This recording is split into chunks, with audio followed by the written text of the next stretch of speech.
নেপালের দূরবর্তী উঁচু পাহাড়ে প্রতি বছর মাত্র 2 সপ্তাহের জন্য একটি অত্যন্ত বিরল প্রকারের মধু সংগ্রহ করা হয়, যার মধ্যে আছে বিভ্রম সৃষ্টিকারী প্রভাব। এটি হচ্ছে মাদক মধু।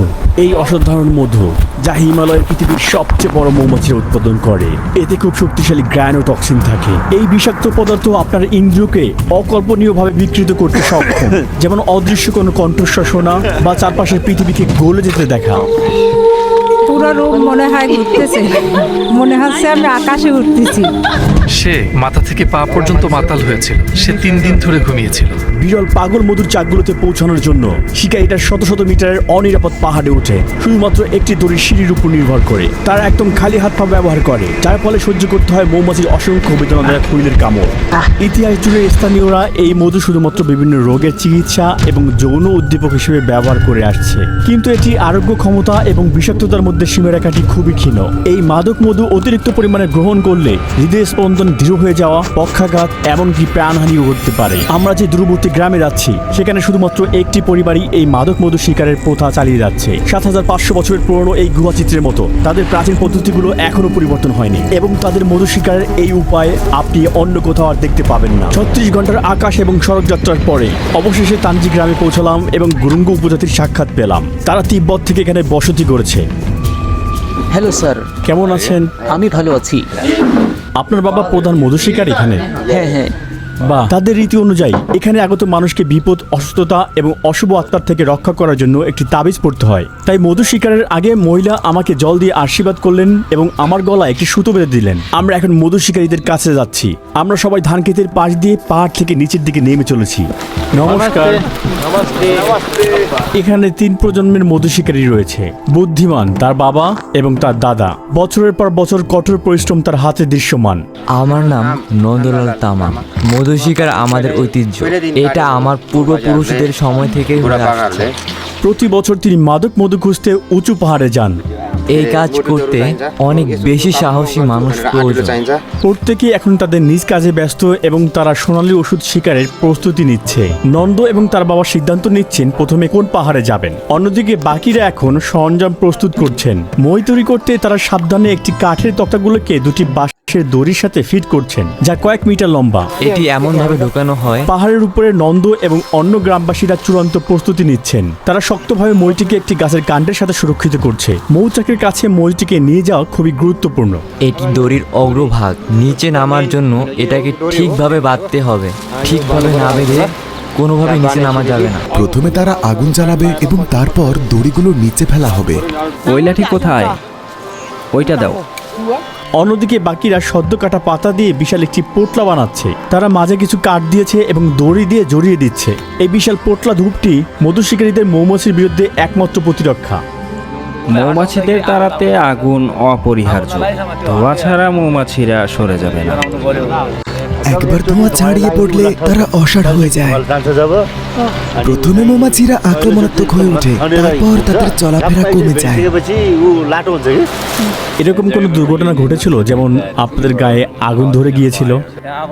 দড়ি ছিঁড়ে গেলে মধু শিকারী আগুনে পুড়ে যেতে পারে। এটা কি জন্য? এটা এক ধরনের ফিতা। এটা কি ঠিকভাবে বাঁধার জন্য? শিকারীরা তাদের মৌমাছির মুখোশ পরেছে এবং নিচের দিকে নামার সময় এসেছে। তারা যে মইটি ব্যবহার করছে তা 80 মিটার লম্বা, কিন্তু পাহাড়টি তার চেয়ে উঁচু। তাই নন্দ তার আরোহণ শুরু করে পাহাড়ের চূড়া থেকে, নিচ থেকে নয়। আমি পাহাড়ের নিচে সাহায্যকারী দলের সঙ্গে থাকবো। আমাদের এখন মৌমাছির হাত থেকে সুরক্ষা পেতে স্যুট পরে নেওয়া ভালো হবে, কারণ কিছুক্ষণের মধ্যে জায়গাটি মৌমাছি দিয়ে ভরে যাবে। ঠিক আছে, চলুন শুরু করা যাক। এই মাদক মধুর মৌমাছি আকারে সবচেয়ে বড়। এটি এপিস ল্যাব্রিউসের দ্বারা উৎপন্ন হয়। 3 সেন্টিমিটার উচ্চতার এই প্রজাতিটি অন্য সাধারণ মৌমাছি থেকে প্রায় আকারে দ্বিগুণ, এবং তাদের আছে দীর্ঘ হুল যা সহজে কাপড়ের মধ্যে দিয়ে ঢুকে যায়। তাদের প্রথম গন্তব্য হলো বিশাল মৌমাছির মৌচাকের ঠিক উপরের একটি খাড়া জায়গা। এখানে তারা সিঁড়ির অবস্থান পরিবর্তন করছে। মইটিকে ব্যালেন্স করার জন্য নন্দের বন্ধু দড়ির সবচেয়ে নিচের অংশ নেমে অপেক্ষা করে। এই দলগত কাজের মাধ্যমে তারা মাদক মধু সংগ্রহ করতে পারবে, আর আমরা সেটা স্বাদ নেব। উঁচু জায়গায় জুতা পরে না। কেন এমনটি হয়? এতে আমাদের পা ভালোভাবে বসে। খালি পায়ে আমরা স্থিতিশীলতা নির্ধারণ করি এবং নিয়ন্ত্রণ করি। খাড়াটি শিকারীর জন্য বিপজ্জনক, কারণ এটি পিছলা। শিকারীদের কোনো সুরক্ষা নেই, আর যদি তারা পড়ে যায় তবে মৃত্যু নিশ্চিত। গত বছর 2 জন মারা গিয়েছে। প্রতিবার যখন শিকারে যাই মৌমাছি প্রায় 100 থেকে 150 বার আমাদের গায়ে হুল ফোটায়। যদি অনেক হুল ফোটায় তবে আমরা দড়ি থেকে পড়ে যেতে পারি। মৌচাকের পৃষ্ঠটি কালো মৌমাছির স্তর দিয়ে ঢাকা। প্রতিটি কলোনি প্রায় 1 লাখ মৌমাছি নিয়ে গঠিত এবং খাড়া পাহাড়ে 1 মিটার পর্যন্ত একটি লম্বা উন্মুক্ত চাকা তৈরি করে। ধোঁয়ার পরিমাণ বাড়ছে। মৌমাছিগুলো বিপদের আভাস পেয়েছে, তাই এখন তারা সবাই একসাথে ঢেউ তৈরি করে শত্রুকে প্রতিহত করার জন্য ভয় দেখাচ্ছে। এই অপটিক্যাল বিভ্রম শিকারীদেরকে বিভ্রান্ত করে। এটা মৌমাছিদেরকে একটি বিশাল একক জীব হিসেবে প্রদর্শন করে। মৌমাছিরা এখন আমার ড্রোনের সাথে লড়াই করছে। তারা এটিকে এখন একটি বড় অনুপ্রবেশকারী হিসেবে দেখছে। এখন আমাদের সবচেয়ে বহুমুখী কাজের সময়। ননদের অনেক কিছু করার আছে। সে 2টি খুঁটি ব্যবহার করছে। একটিকে ঝুড়ির ব্যালেন্স রাখার জন্য ব্যবহার করছে, খুঁটিটিকে স্থির রাখতে সে তার পা ব্যবহার করছে, আর অন্য খুঁটি দিয়ে সে বিশাল মৌচাকটি কাটছে। মৌমাছিগুলো তখন ভন ভন করছে। প্রতিবার সে যখন কয়েক কিলো মধু কেটে বের করছে, মৌমাছিগুলো প্রায় তাকে 100 বার পর্যন্ত হুল ফুটা করতে পারে। তবুও তাকে স্থির থাকতে হবে, তাকে দ্রুত করতে হবে, কিন্তু সতর্ক থাকতে হবে। তার একমাত্র সুরক্ষা হলো দড়ি এবং মই। একটি ভুল পদক্ষেপ বিপদ বয়ে আনতে পারে।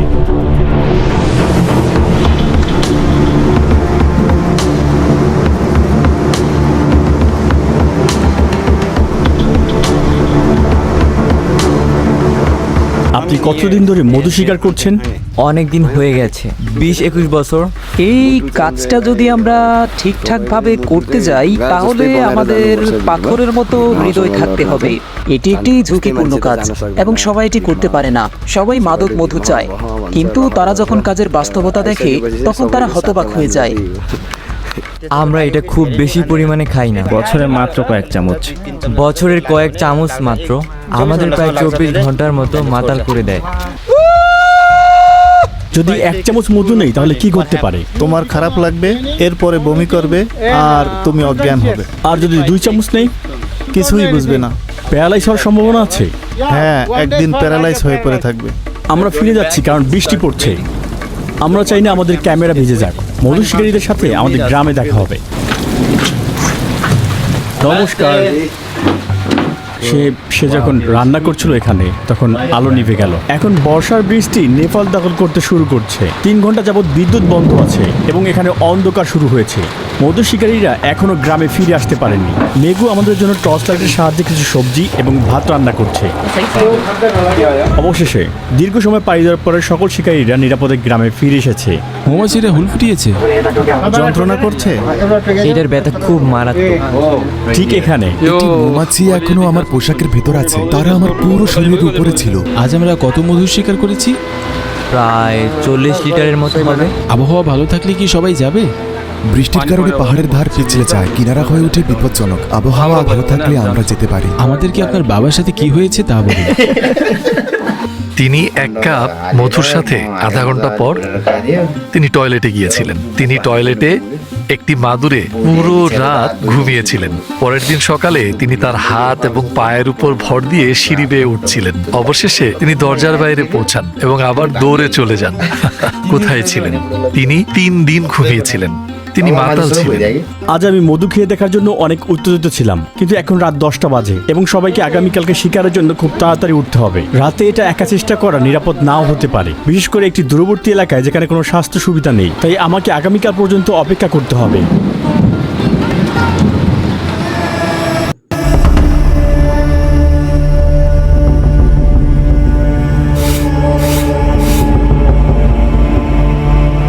আমরা এখন নাস্তা করব।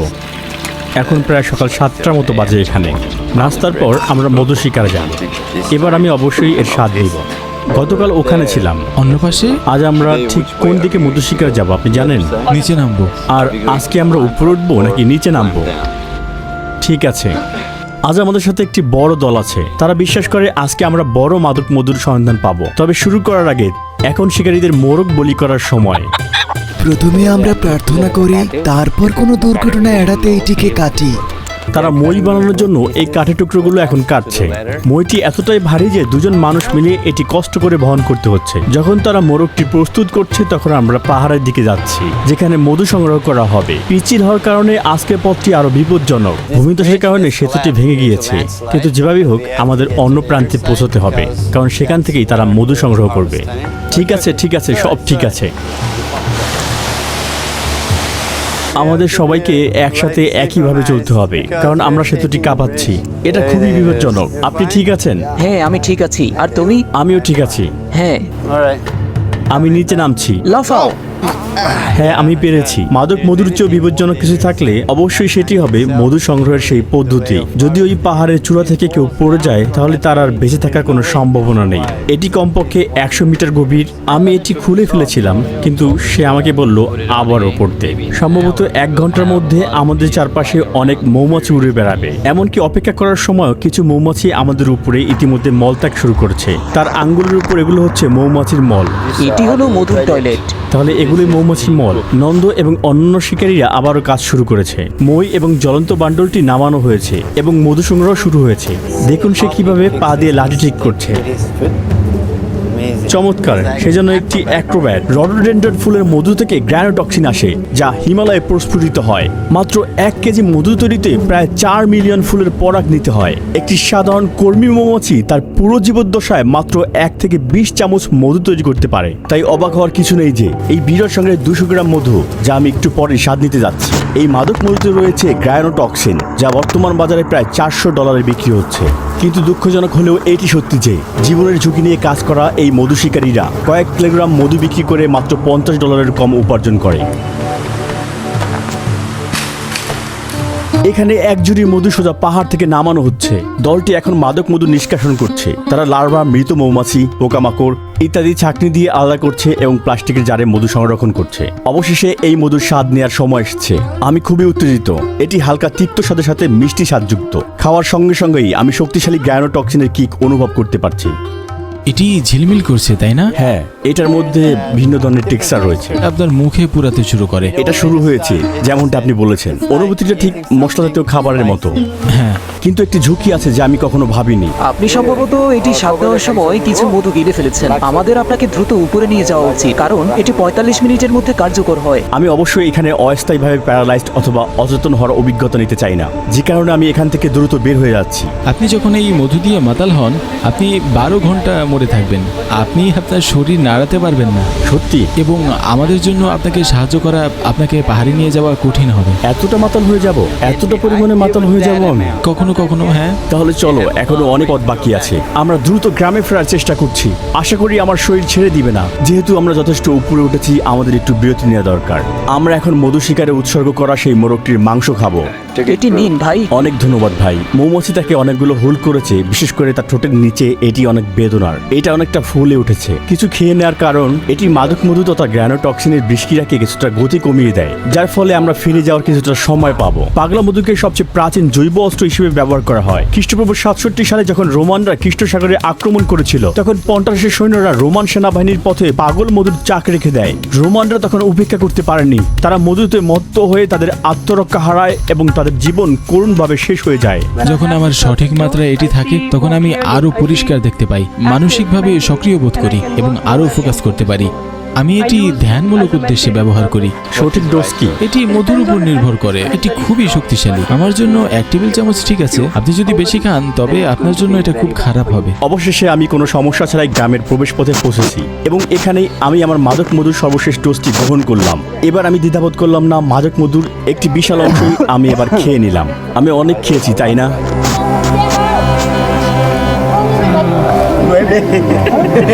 আমি জানি না আমি বেশি পরিমাণে খেয়েছি কিনা, তবে ইতিমধ্যে আমি অনেকটা গিলে ফেলেছি। আশা করি আমার খুব একটা খারাপ লাগবে না। এটার স্বাদ খুবই খুবই খুবই তিক্ত, যার কারণে আমার খুব কাশি আসছে। দেখি কি হয়। পরে আপনাদেরকে বিশদভাবে আমি আমার অভিজ্ঞতার কথা জানাবো।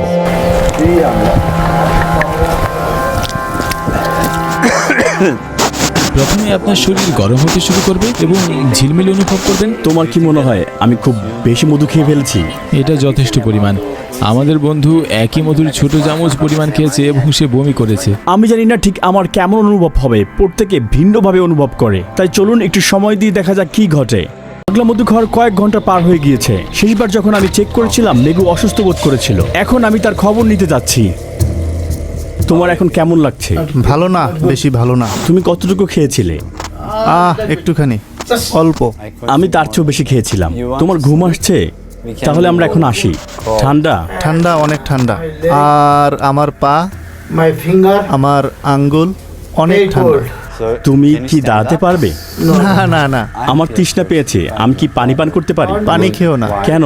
তোমার মতো আমারও তৃষ্ণা পেয়েছিল, এরপর পানি খেলাম আর বমি করলাম, এরপরে আবারও বমি করলাম, 10 বার বমি করছি। মেগুর কাছ থেকে চলে আসার কিছুটা পরেই আমি একই উপসর্গ দেখতে পেলাম। আমার শরীরের তাপমাত্রা কমতে শুরু করলো এবং হাতের কাছে পাওয়া কম্বলটি আমি গায়ে মুড়িয়ে নিলাম। এই কাশি স্বাভাবিক? আপনাকে পানি বা চা দেব? হ্যাঁ, দেখো এটা গরম, কিন্তু আমি কোনো তাপ অনুভব করছি না। এই আঙ্গুলের ডগায়ও না। আমি এভাবে 1 ঘন্টা রেখে দিতে পারবো। আপনি ওখানে ধরুন আর আমি এখানে ধরি এবং দেখি যে কে বেশিক্ষণ ধরে রাখতে পারে। এখনো ধরে আছো?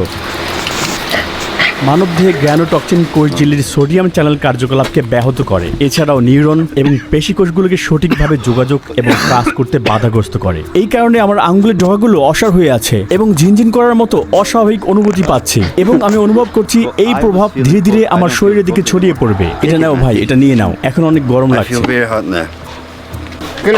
শরীরে অনেক বেশি গরম লাগে, ঠান্ডাও লাগে। যদি সে নেশাগ্রস্ত হয়ে পড়ে, বেশি নড়াচড়া করা উচিত না। প্রথমে মনে হচ্ছিল আমার শরীর পুড়ে যাচ্ছে, তাই আমি চেষ্টা করেছিলাম আমার জামা খুলে ফেলতে। এরপর কিছুটা সময় পরেই ঠান্ডা লাগা শুরু করলো। এই মহিলাও আমাদের সংগ্রহ করা মধুর 1 চামচ খেয়েছিলেন, কিন্তু তিনি বেশ ভালোই আছেন। পুরো রুম মনে হয় ঘুরতেছে, বমি বমি লাগতেছে, হাত পা ঝিনঝিন করতেছে, কেমন যেন একটা লাগতেছে, মাথা ঘুরতেছে, পুরো রুম মনে হয় ঘুরতেছে, অন্যরকম একটা ব্যাপার।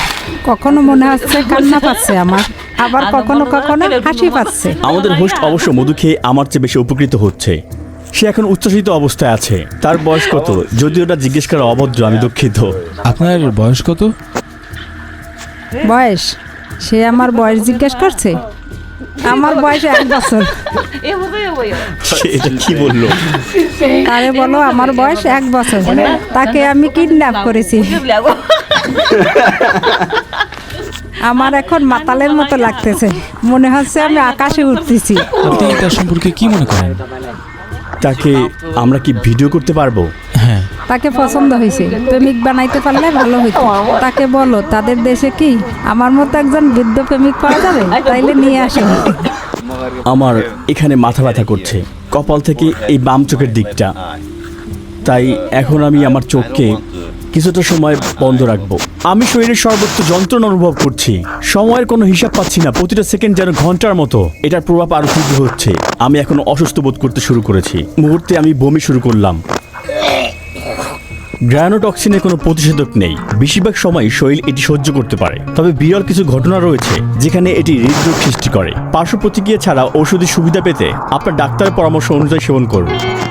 সৌভাগ্যক্রমে আমার শরীর 24 ঘন্টার মধ্যে বিষ পরিষ্কার করে ফেলেছে, আর পরের দিনেই আমি ভালো অনুভব করছি। যদিও আগের দিন রাতে আমার মাথা ব্যথা, বমি বমি ভাব এবং কানে শব্দ পাচ্ছিলাম। পাগলা মধু পাওয়া সহজ নয়। একটি উঁচু পাহাড়ের চাক থেকে সংগ্রহ করতে দক্ষ এবং সাহসী ব্যক্তিদের প্রয়োজন। গুরুংরা একটি সমৃদ্ধ সাংস্কৃতিক ঐতিহ্য বহন করছে, যা আশা করি পরবর্তী প্রজন্মের কাছে পৌঁছে যাবে।